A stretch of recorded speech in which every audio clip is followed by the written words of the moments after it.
Hello my YouTube family, और कैसे हैं आप सब। आप सभी को कृष्ण जन्माष्टमी की बहुत बहुत बधाई। आई होप सब आपकी जन्माष्टमी बहुत अच्छी रही होगी। तो बस आज के इस वीडियो में हम बात करेंगे कि मैंने कैसे जन्माष्टमी सेलिब्रेशन किया, क्या क्या भोग बनाए, कैसे भगवान की झांकी सजाई और कैसे हमने भगवान जी को रिझाया। तो चलिए शुरू करते हैं। तो सबसे पहले मैंने भगवान जी के भोग के लिए बनाए हैं ड्राई फ्रूट पाक, जिसके लिए मैंने खोया और ड्राई फ्रूट को अच्छे से सेक लिया और उसमें अब मैं चाशनी चढ़ाऊंगी। चाशनी इसमें मैंने लगभग 1 तार की चाशनी ही रखी है। सब चीज़ें मैंने अंदाजे से डाली हैं। तो बस मैं आज सबसे पहले भोग बना के तैयार करके अलग रख दूंगी, क्योंकि बाद में जिन्होंने भी घर में व्रत नहीं किया है उनका खाना बनेगा तो अन्न के हाथ ना लगे, इसलिए मैंने सबसे पहले भोग बना के अलग से रख दिए।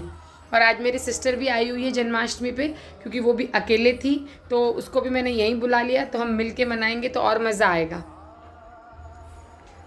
और अब देखिए ड्राई फ्रूट पाक तो लगभग इसका पूरा तैयार हो गया है और इसको मैं अब थाली में ठंडा होने के लिए रख दूंगी और बाद में बर्फ़ी के शेप में इसे मैं काट लूँगी। और इसके बाद हम बनाएंगे नारियल की बर्फ़ी। बस उसके लिए भी मैं अगेन वही खोया लेके कढ़ाई में अच्छे से खोए को पहले सेक लूँगी और उसके बाद में मैं इसमें डालूँगी नारियल का बूरा, जो कि मैंने घर में नहीं तैयार किया है, मैं बाहर से ही ले आई थी। और साइड बाय साइड में इसकी चाशनी भी तैयार कर रही हूँ। इसकी भी चाशनी में 1 तार की ही बनाऊँगी। ये सारी बर्फ़ी मम्मी हमेशा बनाती हैं तो बस उन्हीं से मेरी सीखी हुई है।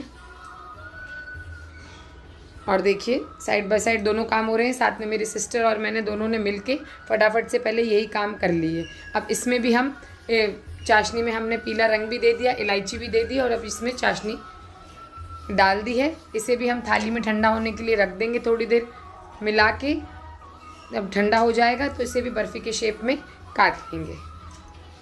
तब ये दोनों चीज़ें तैयार हो गई और कुछ चीज़ें हम थोड़ी देर बाद में तैयार करेंगे, क्योंकि पहले जिन्हें ऑफिस जाना है उनका मैं खाना तैयार करूँगी। उसके बाद में वो सारी चीज़ें ड्राई फ्रूट वगैरह जो भी मुझे बनाने हैं, ड्राई फ्रूट फ्राई वगैरह करूँगी मैं, वो सब मैं बाद में करूँगी। अब हमने शुरू कर दिया है झांकी सजाने का कार्यक्रम। देखिए अब यहाँ पे इस दीवार पे मैं अपनी झांकी लगाऊंगी। और देखिए झांकी के लिए सुबह सुबह मेरी बेटी और मेरे हस्बैंड फूल ले आए थे फूल मार्केट से। तब बस अब बाकी का काम निपटाने के बाद में हमने शुरू कर दी अपनी झांकी, क्योंकि झांकी में सजावट में थोड़ा टाइम तो देखिए लगता ही है। झांकी सज जाएगी तो उसके बाद में क्या है, घर क्लीन हो जाएगा और फिर हम बाकी के काम करेंगे। इस बार मैंने झांकी कुछ अलग तरीके से सजाने की कोशिश की है। आई होप आप सबको पसंद आएगी। मुझे कमेंट सेक्शन में कमेंट करके ज़रूर बताइएगा कि आपको कैसी लगी मेरी कृष्ण जन्माष्टमी की झांकी। और ये देखिए एक स्टूल मेरे घर पे रखा हुआ था पहले से, बस मैंने उसी का इस्तेमाल किया है हाइट देने के लिए। और ये एक आयरन की रॉड है जो फूल बाज़ार से ये ले आए थे, उसी के ऊपर हमने पूरी डेकोरेशन की है। बस अभी यहाँ पे साफ़ सफाई भी साथ साथ में चल रही है, क्योंकि बारिश बहुत ज़्यादा है बाहर, तो पत्ते वगैरह सब हमें बार बार क्लीन करने पड़े। ये केले के पत्तों से पूरी डेकोरेशन मैंने करने की कोशिश की है। और मैं इस बार 56 भोग भी लगाने वाली थी भगवान को, हमने पूरा प्लानिंग था, बट क्या है बीच में ही मुझे कुछ काम आ गया तो उसमें मेरा पूरा 2 दिन चले गए। तो 56 भोग बनाने के लिए एटलीस्ट 2 या 3 दिन मुझे लगते हैं, तभी हम बना पाते। मैंने और मेरी सिस्टर ने यही फाइनल किया था, बट चलिए हम अगली बार लगाएंगे, कोई नहीं। और ये देखिए यहाँ पे भी झांकी भी लगभग तैयार है। बस अब मैं यहाँ पे उर्ली सेटअप कर रही हूँ। उर्ली के लिए मैंने ये जो पीतल की परात है बस 2 दिन पहले ही ख़रीदी थी किसी काम के लिए, और अब आज वो उर्ली में भी काम आ जाएगी। और ये ऊपर वाली उर्ली मेरे पास पहले से होती है। तब बस बीचों बीच हम झांकी के एक अच्छी सी उर्ली डेकोरेट करेंगे, जिससे कि पूरी झांकी का लुक आएगा। फिर बाद में हम भगवान को फिर से नहला धुला के अच्छे से, भगवान जी को तो नहला के हमने थोड़ी देर उर्ली में बिठाया था, पानी में आराम से भगवान जी ने नहाए हैं, खेले हैं। अब उसके बाद उनका श्रृंगार करके हम उन्हें झांकी में बिठाएंगे। तो बस इसी तरीके से हमारी झांकी भी तैयार हो गई है। तो हमें जितना समझ में आया, जितना हमसे हो पाया, उतनी हमने कोशिश की है कि जहाँ भगवान विराजमान हो वहाँ पे आसपास हम उस जगह को खुशबूदार, थोड़ा सा स्वच्छ, साफ़ और सुंदर बना पाएँ। तो प्लीज़ जल्दी से देखिए और बताइए कि आपको ये हमारी प्यारी सी झांकी कैसी लगी।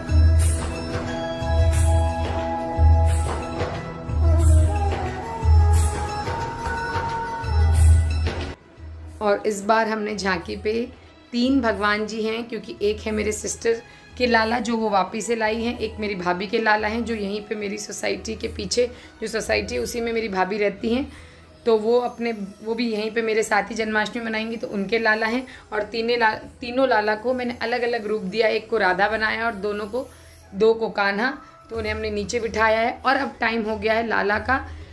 हम इस टाइम पे मैंने कहीं पे पढ़ा था और कहीं पे पढ़ने के और सीखने के बाद में मैं इस बार कुछ करूँगी। मैंने कहीं पे देखा था कि शाम होते होते भगवान को गर्भ में भेजा जाता है यशोदा माँ की, मतलब के जो कि खीरों से बनाएंगे हम।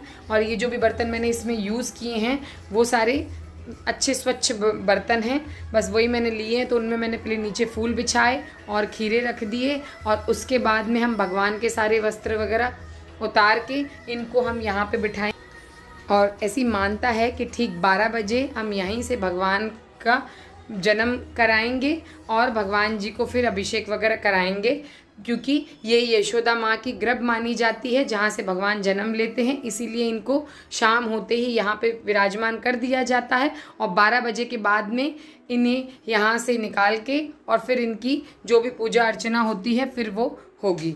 तो अब देखिए बस हम वही कर रहे हैं, और अब हम भगवान जी को फूलों से ढक देंगे अच्छे से, और उसके बाद में हम हरि कीर्तन करेंगे यहीं पे भगवान जी के पास बैठ के, झांकी के पास बैठ के हम भगवान जी को मनाएंगे और कीर्तन करेंगे 12 बजे तक।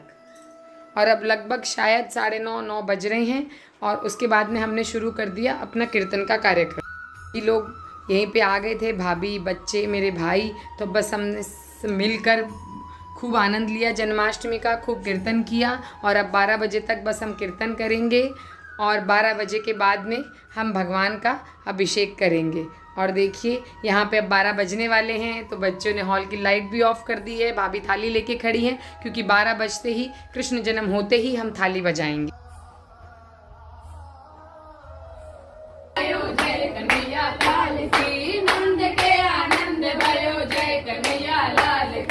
जय कन्हैया लाल की जय, बोलो गोपाल की लाल की जय, कन्हैया लाल की जय, बोलो गोपाल की।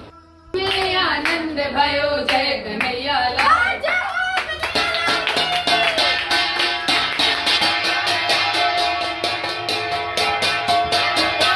में आनंद भयो जय कन्हैया लाल की।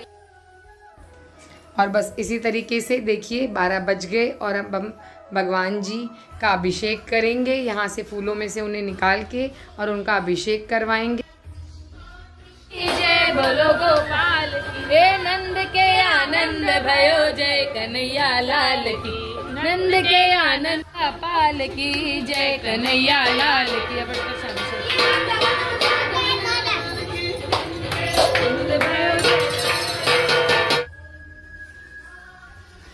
और अब हम भगवान जी का अभिषेक पंचामृत से करवाएंगे, सब मिलके सब बारी बारी भगवान जी का अभिषेक करेंगे, फिर उन्हें स्वच्छ पानी से नहला के फिर से वस्त्र पहनाएंगे और उनकी आरती पूजा करेंगे। और एक्चुअली मैं भोग की थाली की फ़ोटो लेना भूल गई, वीडियो लेना, तो आई होप सो अगर कहीं मिल गई तो मैं आगे डालती हूँ, वरना तो कोई बात नहीं, भगवान जी ने भोग लगा लिया, हो गया। क्या है कि त्योहारों के दिन और भी बहुत सारे छोटे छोटे काम हो जाते हैं, तो इसी चक्कर में बाकी के जो काम हैं वीडियो वगैरह कभी कभी दिमाग से निकल जाता है। और मेरा ये मानना है कि ये दिन ठाकुर जी का है, तो ठाकुर जी की सेवा में कोई कमी नहीं रहनी चाहिए। बाकी कोई काम छूट भी गया तो कोई बात नहीं, लेकिन जिनका ये दिन है, जिनके लिए हमने इतनी धूमधाम रखी है, उन्हें ये सब चीज़ें पसंद आनी चाहिए, उनके हिसाब से सारा काम होना चाहिए। और इस दिन भगवान को रिझाना ज़्यादा ज़रूरी है, बाकी चीज़ें रह गई तो कोई बात नहीं। बस इसीलिए मैं इस दिन ये पूरा ख्याल रखती हूँ कि ठाकुर जी की सेवा में कोई कमी नहीं रही। कोई भी त्यौहार हो, भगवान की पूजा अर्चना जो भी है वो पूरी अच्छे से मन से कीजिए। और अगर बस इसी तरह से मैंने अपनी जन्माष्टमी मनाई, आपको अगर मेरा जन्माष्टमी सेलिब्रेशन अच्छा लगा तो वीडियो को लाइक करना ना भूलें। और अगर आपने अब तक मेरे चैनल को सब्सक्राइब नहीं किया है तो प्लीज़ जल्दी से जाके सब्सक्राइब कर दीजिए। और अब फिर मिलूँगी एक और नए इंटरेस्टिंग वीडियो के साथ। त्योहारों की धूम तो चलती रही। और अब हमारे कान्हा फोड़ेंगे मटकी, तो अब हम लेते हैं कान्हा की इस लीला का आनंद। तो अब मिलेंगे अगली वीडियो में, बाय बाय।